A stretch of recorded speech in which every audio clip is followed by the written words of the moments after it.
Allez, place à notre rubrique On vous répond à présent avec notre invité Jérémy Hilaragori, psychologue du Centre de ressources territoriales de l'association AGV. Pour répondre à cette question, personnes âgées, quelles solutions pour favoriser le maintien à domicile? Bienvenue Jérémy sur notre plateau. Déjà, quelques mots pour parler d'AGV, cette association qui accompagne depuis plus de 30 ans les personnes âgées et leurs proches. Donc effectivement, AGV, c'est une association, vous le disiez, qui a fêté ses 30 ans cette année, et effectivement, qui est présente sur l'ensemble du territoire d'Indre-et-Loire et qui propose effectivement des solutions pour accompagner les personnes âgées et leurs proches aussi, parce qu'on sait que les proches, c'est très important, pour trouver des solutions pour rester au domicile le plus longtemps possible et dans les meilleures conditions possibles.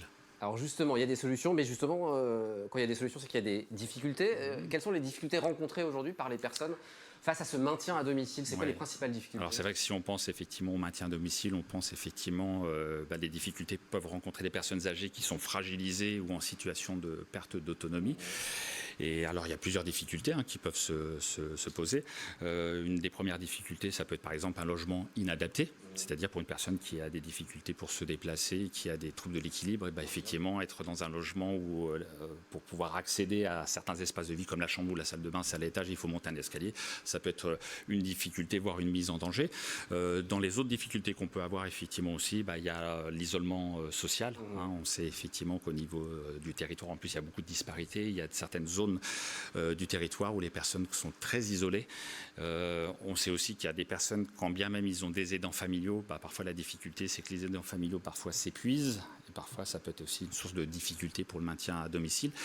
L'aide aux soins aussi. Oui, alors il y a aussi la notion d'accès aux soins. Ça, on sait que pour pouvoir bien vieillir et puis pour pouvoir faire face à une perte d'autonomie, un accompagnement médical et paramédical de qualité, c'est important. Et il y a des grandes disparités, là encore, au niveau du territoire. Et donc, il y a des dispositifs que vous mettez en place, vous, AGV, pour justement favoriser ce maintien à domicile, notamment des rendez-vous d'AGV. C'est quoi? C'est pour informer Alors non, les rendez-vous d'AGV, en fait, ce sont des accueils de jour qui sont proposés sur l'ensemble du territoire du département.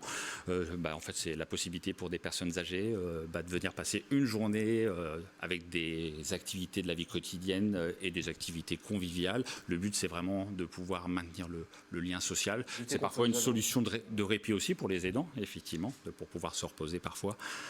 Il y a aussi ces relais Sépia, des petites maisons d'hébergement temporaires que vous proposez du côté de Descartes et de Savigny-sur-Latan. Comment ça s'organise? Alors ça, c'est des petites maisons où on propose effectivement de l'hébergement temporaire. Effectivement, ça peut être des solutions pour des personnes, par exemple, retour d'hospitalisation, qui ont besoin effectivement de se reposer, de récupérer avant de retourner au domicile. Ça peut être encore là des solutions de répit parfois quand il y a de la fatigue, de l'épuisement de l'aidant.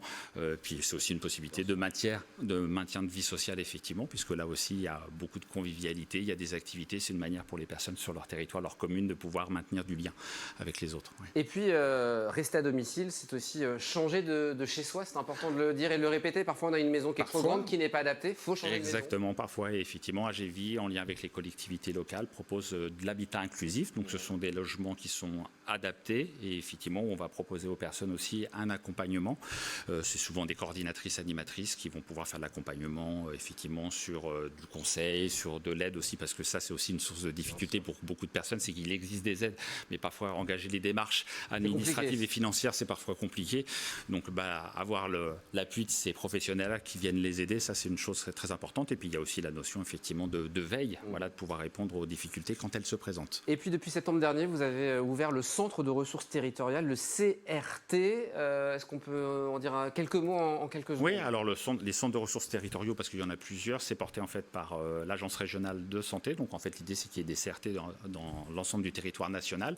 Au niveau de l'Indre-et-Loire, nous, on est le 3e CRT à ouvrir, qui est porté par l'association AGV et sur le territoire du nord-ouest du département. C'est la communauté de communes Touraine-Ouest-Val-de-Loire, la communauté de communes Catine-Racan et quelques communes du nord-ouest de la métropole, Saint-Étienne-de-Chigny à Métray. Voilà. Et le but du centre de ressources territoriales, là, on est vraiment au cœur. Notre objectif principal, c'est de contribuer au maintien à domicile des personnes le plus longtemps possible, en lien avec les acteurs du territoire, parce qu'il existe déjà effectivement beaucoup de professionnels, et je veux les saluer ce soir, qui œuvrent effectivement au quotidien pour accompagner les personnes pour qu'ils puissent rester au domicile plus longtemps. Donc nous, on vient renforcer une dynamique à ce niveau-là. Il y a un numéro de téléphone, le 06 32 60 80 24, et puis un mail crt@agvi.fr si on veut plus d'informations, puisque tout le monde peut se rapprocher du CRT. Effectivement, en fait, pour nous solliciter, ça peut être aussi bien les habitants, les aidants, que les professionnels du territoire. Et quand je dis professionnels, c'est des professionnels du médico-social ou de l'accompagnement à domicile, mais aussi les élus qui peuvent aussi nous solliciter.